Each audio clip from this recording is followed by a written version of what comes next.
It starts with a flicker on a forgotten VHS tape. A family by a lake, smiling, just before the water turns dark. Miles away, a paranormal investigator reviews footage from a cursed home, his face paling as a shadowy figure forms in the corner. In another city, a dusty box of tapes is found in an abandoned house, each one a killer's diary of unspeakable acts. These aren't just stories, they're fragments of a larger, terrifying picture, interconnected threads of horror lurking beneath the surface. Welcome to Scary Snacks, where we piece together nightmares you never knew existed. Turn down the lights, and let's press play on the films that will haunt your dreams. If you're ready to confront horror that feels a little too real, you're in the right place. Our first dive is Lake Mungo, an Australian film that masquerades as a documentary chronicling the Palmer family after their daughter Alice drowns. The family, shattered by loss, starts experiencing strange occurrences, noises, presences, and unsettling images caught on home video. It's not about jump scares, but the faint, almost imperceptible image of Alice standing just out of focus. The true horror isn't just the ghostly apparitions, it's the secrets the family uncovers about Alice after her death. Each revelation is a new layer of grief and mystery, forcing them to realize they never truly knew their daughter. The interconnected events, the drowning, the haunting, the secrets form a tapestry of sadness and dread.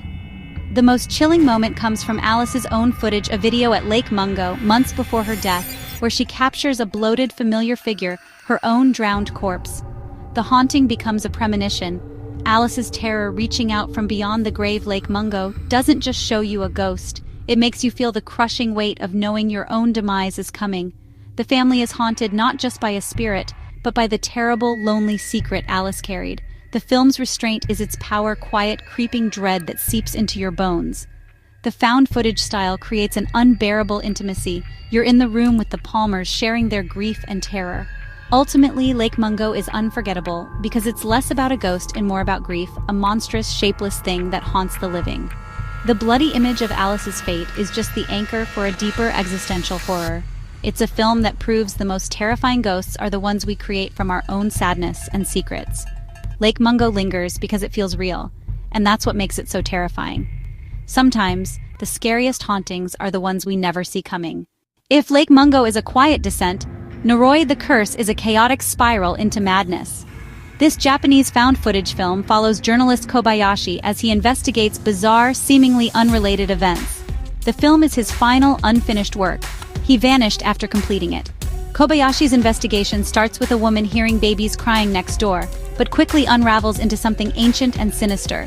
He's drawn into a web connecting a psychic girl, a disturbed actress, and a reclusive woman named Junko Ishii. Noroi meticulously connects these threads, revealing an ancient ritual to summon the demon Kagutaba. The film blends documentary footage, variety shows, and home videos, making the curse feel vast and inescapable. One shocking scene shows a TV host's exorcism going violently wrong, unleashing chaos and panic. Kobayashi's relentless pursuit leads him to disturbing discoveries: an actress's suicide, cryptic clues, and the horrifying truth about Junko's son. The climax in a remote village delivers a revelation about the demon that's unforgettable. Noroi is a masterpiece of slow-burn horror, rewarding patience with a complex, unsettling mythology. The documentary style makes you feel like you're solving the mystery alongside Kobayashi. When the full picture is revealed, the impact is devastating. Noroi proves the most terrifying stories are the ones that feel real, pieced together from the forgotten tapes of a man who vanished chasing the truth. Some curses are too tangled to ever escape. Now let's move from ancient curses to something more grounded and more disturbing: human evil. The Poughkeepsie Tapes is a notorious film presented as a documentary about a serial killer in New York who left behind over 800 videotapes. These tapes chronicle his crimes in chilling detail, from stalking to abduction, torture, and murder. The film's faux documentary style, with interviews and analysis, gives it a disturbing authenticity.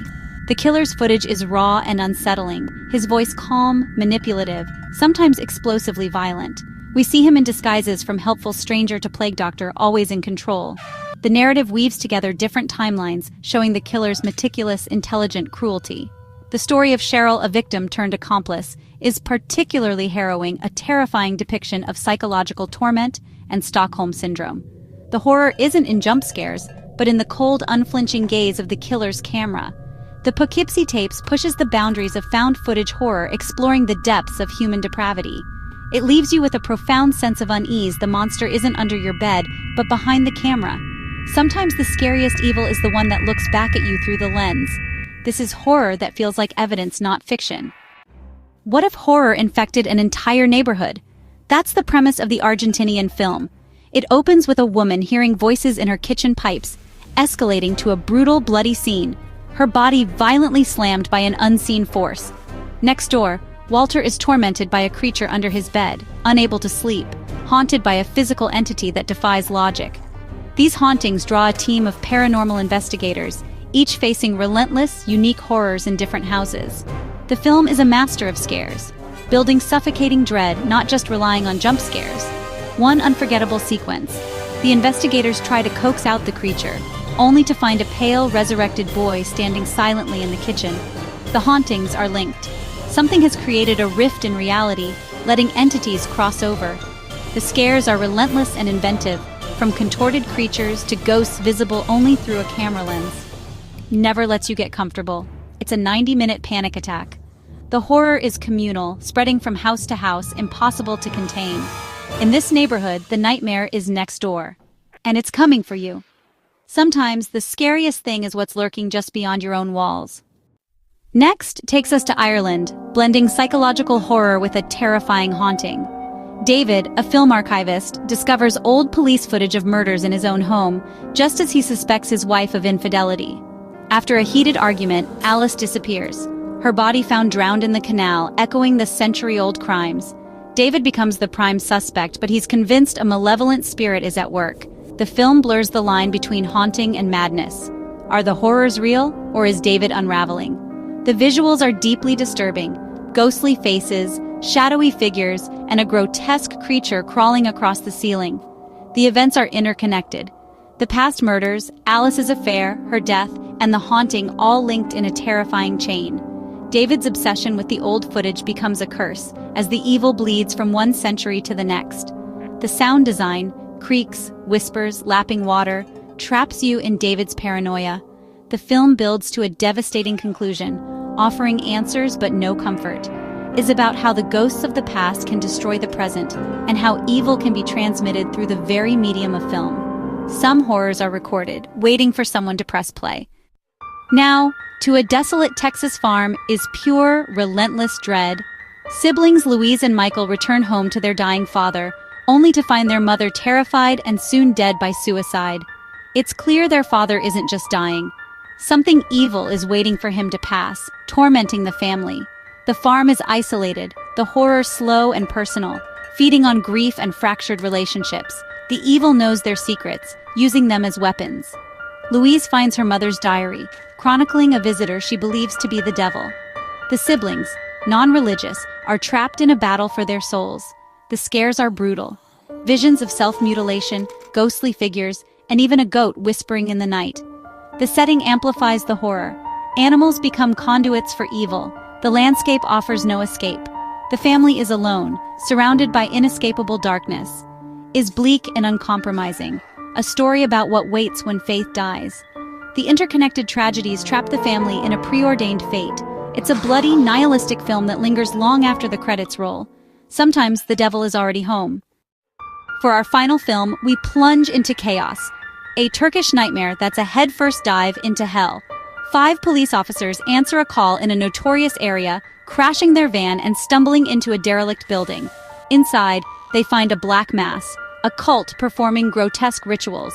The officers are separated, dragged deeper into a labyrinth where reality unravels. The cult's leader, the father, is a terrifying villain. Philosophical, violent, and the gatekeeper to hell. Is extremely graphic, filled with torture, gore, and surreal body horror. The film's imagery is inspired by Bosch and Beksinski, hellish, beautiful, and repulsive. Its non-linear structure flashes back to childhood trauma, suggesting the officers were always destined for this night. The nightmare is both a physical place and a psychological trap. The final act is a whirlwind of horror, ending with a mind-bending twist. Is an unforgettable descent through personalized hell. Sometimes the most terrifying journey is through a door that should never be opened. Some nightmares are waiting for you to step inside. And there you have it.